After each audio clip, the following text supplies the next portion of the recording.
All right. Welcome to another edition of Sabbath Lounge. This is Matt. And Jake. Well, today we're coming... first off, we want to ask you to subscribe to our channel.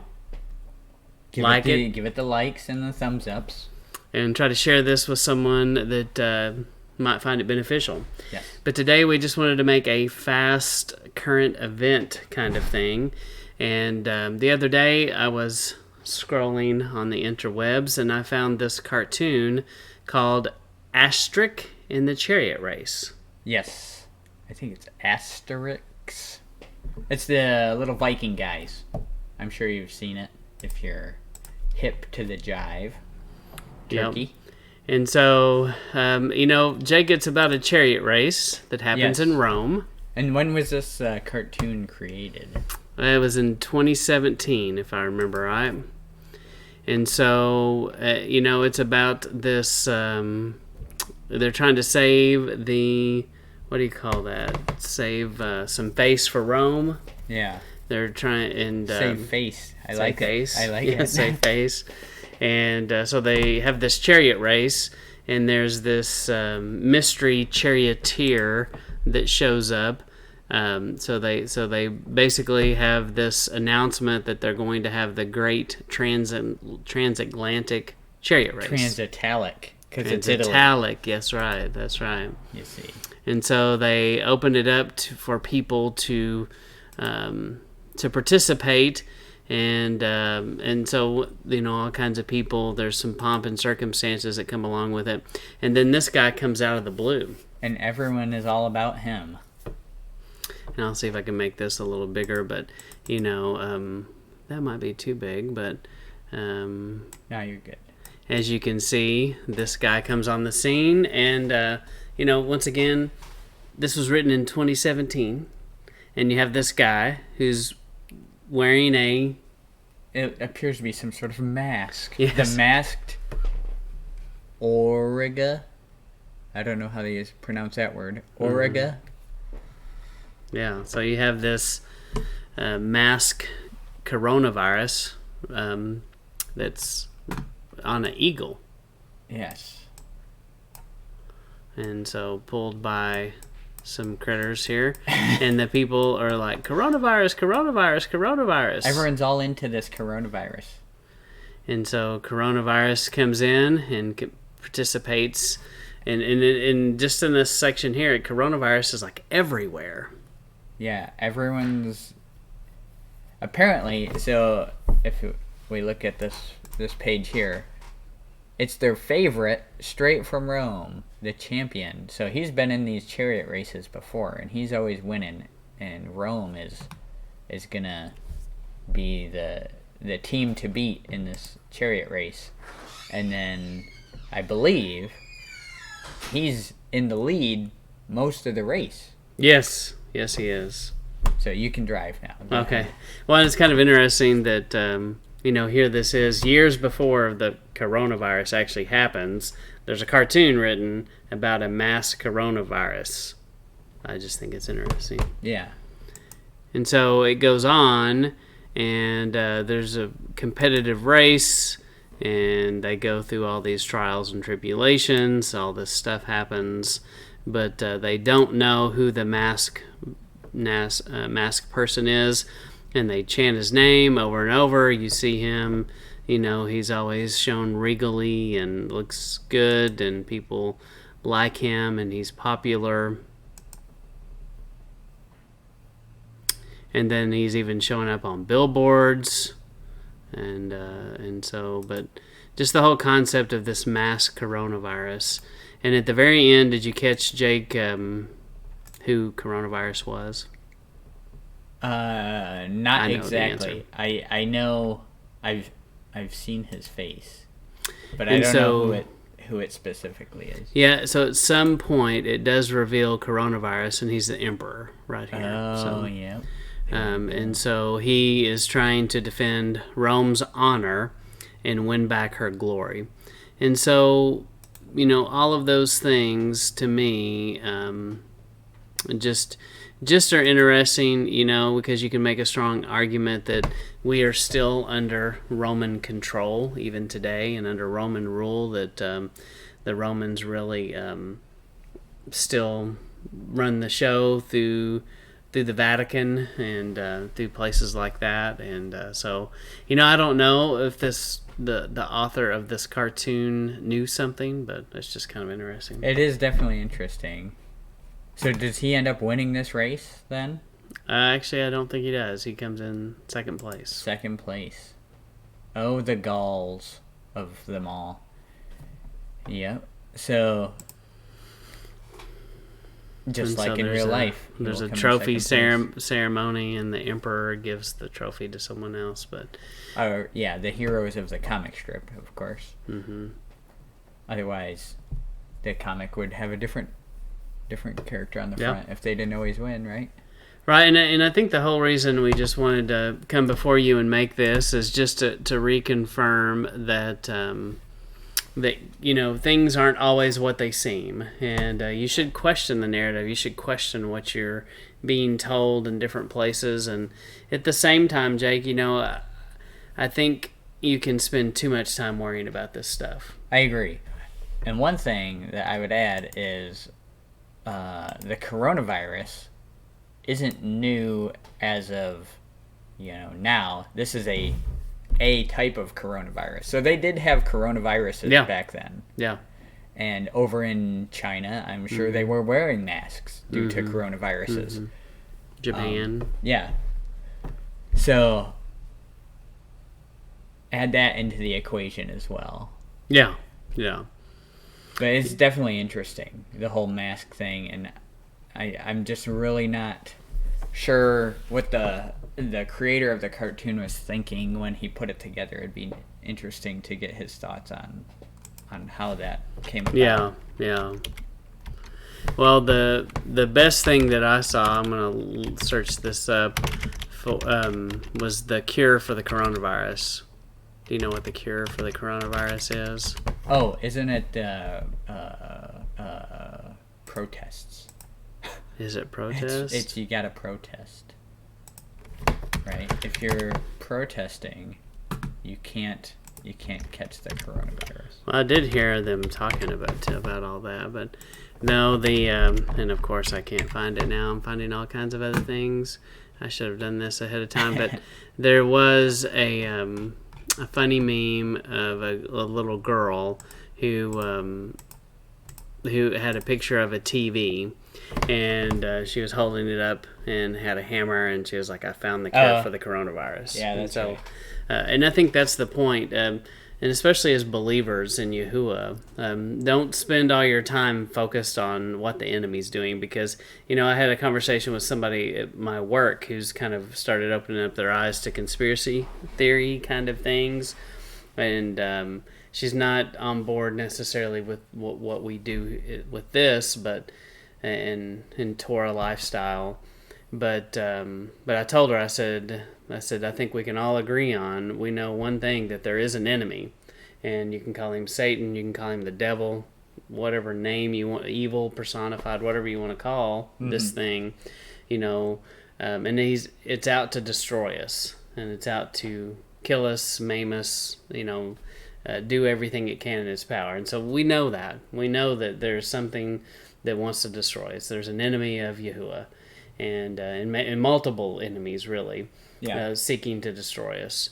And we shouldn't be focused on the counterfeit, but we should be, Jake, how do they train people to find counterfeit money? You just train them to what real money looks like. That's right. And then when why do you think that is? When you see something that doesn't look like real money, now you are alerted to it. Do you think the military used the same tactics in the Cold War and other things like that? On identifying uniforms? They probably did. So to identify the Ruskies, you probably studied what a Russian plane and tank and soldier looked like. Right. And so that you would know it when you saw it. Yeah. But, I guess that kind of is making an argument for studying the enemy. But, But in this walk, we should be way more worried about what the Torah says, about what His Word says, about what the Father is telling us to do, because we know that the enemy is out to get us, and we just, that's just a known. And so many people, I think, in our movement focus and get all upset and bent out of joint all the time about what's happening in the world. Yeah, and it's, fear Yahweh alone, and, Satan only has the power that Yahweh grants him. And I think that gets lost a lot of times. Mm-hmm. That we're like, oh, why is this happening to me, or whatever, or, the woe is me, and when is Yahweh going to come and stamp all this out? Mm-hmm. In His time, that's when He'll do it. Yeah. And I guess some people can make an argument, well, that's what voting's for. And because I keep thinking about David and Goliath. David did something. Here Goliath is. He's standing in this valley day after day going, who will fight me? If you defeat me, we will be your slaves. And this had gone on for a long time, every day. Same thing. Goliath comes out and taunts them and, probably did all kinds of detestable things as men would do in front of each other. Probably. I can only imagine the things that he did, and just taunted them and said terrible things. Probably. And here David, the young boy, comes up just like, what's going on? Why are you putting up with this garbage? And I think in a lot of ways, there is a piece of that in here. But and that's something we got to figure out. Is it voting? I don't know. I feel like that is a rigged scam against us. Yeah, how do you know that they're actually counting your vote? Exactly. And so David didn't rely on any outside structure. He just did it. And I think maybe that there's something we're supposed to learn there from David and the spies. There's a long list of people who, Phineas, who saw something and they just did it. And I think that's more the lesson. And maybe it's what we talk to people about and what we say. And maybe we shouldn't go around all the time and be doom and gloom about and be so angry about the world. Maybe that's not the best way to try to reach the world. Right. Kind of getting angry about the people in power that are hosing you. I mean, it kind of goes against the love your enemy and honor all men kind of situation. It's and the whole, your battle's not with flesh and blood, it's with spirit. It's against, the spirit of the evil one. So it's, the men that are in place causing trouble, that's not the enemy, right? Right. And so we know we have one enemy, and I think the point of what we're trying to say is focus on Yahuwah. That definitely is the message that I feel like I've been receiving, because I have been very guilty of watching the train wreck. I mean, who doesn't like to watch a good train wreck? Right. Is that bad? It's terrible. It's bad. Terrible. I've never actually watched a train wreck, but I will tell you, as a kid, I tried to derail a train. Oh, why did you do that? Well, I was young, and I just thought I liked big crashes and explosions. I thought those were pretty fun, and had no concept of if I did derail this train, it could hurt me. Right. And, I never even or imagined. Someone else. Yes, I never even imagined any of these things, or destroy property. Right. I had no concept of that, and so I would go out to the train tracks. I can remember also standing next to the train real close. This was like... wow. Doing things like that. So I don't know where my supervision was. Right, yeah. Clearly it was locked it was not down. Next to you. It was tight. Yeah. And I can remember going, how could I derail this train? I know. I could take a bucket. And I remember setting a bucket in on the train track, and then the train... Destroy your bucket. That didn't work. And I'd take rocks, and I'd take... metal. Wow. I'm sure it technically would be a federal offense. Sounds like it. Sounds like it would be Homeland Security. We might have to cut this out of the video. Is there a statute of limitations on this? I hope so. Just because you said it, that doesn't prove anything. That's right. Burden of proof is on the state. All right. So you look nervous here. You sure have derailed this. I did not know this about Matt when we. But yeah, I did try to do that many times and was disappointed every time. So Good. So how did we get to derailing a train? Have you known anybody that actually has ever said anything like that? Nope. Nope. You're the craziest person I know, apparently. Probably. Mm-hmm. So young Matt was a little unhinged at times. Yeah. But look what Yahweh in your life can do. That's right. That's right. I mean, you haven't done that in weeks. Yes.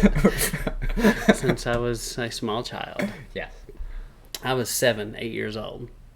Okay. So that's pretty normal, isn't it? I cannot imagine my kids doing that.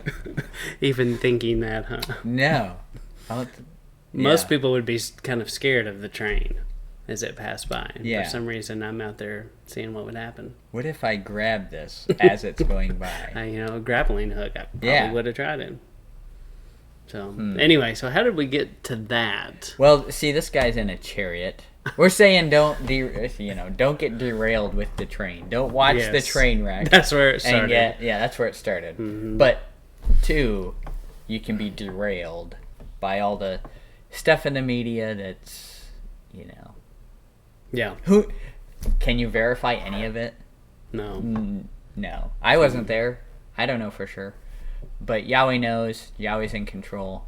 And that's not to say we don't have our part to know what's going on and affect it in a way that, you have to do your part.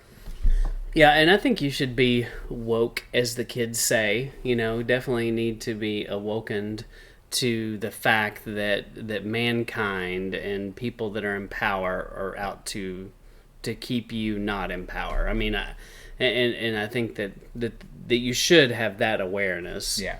But if you camp out in that all the time, I just don't think it's good. So I think it's the wrong focus, and I think so many people focus on that negative, because it is really harder to focus on His Word and work on yourself. It's much easier just to sit around and complain. And then we look at the Torah, and we have a lot of examples about sitting around and complaining, and it doesn't look good. It doesn't work out for them. It doesn't seem like it's a great idea. So we're not saying that we're perfect, and I'm not saying I don't do these things. I'm saying I do this. He tries to derail trains. That's not anymore. That's in the past, Jake. Oh, okay. A long time ago. I got it. In the past. And definitely not doing those things anymore. But focus on Yahuwah and what He's asking us to do. And, exactly. And that is going to help you a lot more than focusing on the negative. Right. And so I think that's about it. Yeah. Unless you had something else you wanted to add. No, just full circle here. It's very interesting, this whole coronavirus cartoon thing that Matt brought to my attention. And actually, I think it says on here, 2018. 2018 is what this says, but I don't know what add a date. I don't even know what that is. That may have been just whoever this person is. But it's clearly been up before official coronavirus. Before all this, and I think this is technically a more American cartoon. Mm-hmm. I think. I could be wrong. I don't know who Goskany and Underzo are. But but bottom line is, research it, check it out, see what's you going think. on. Yep.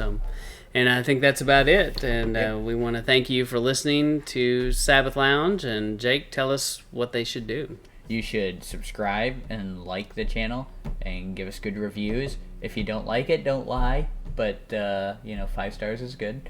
And so get us up there in the rating so more people can see this amazing content. All right. Thank you. Bye. And check us out at sabbathlounge.com. Cut.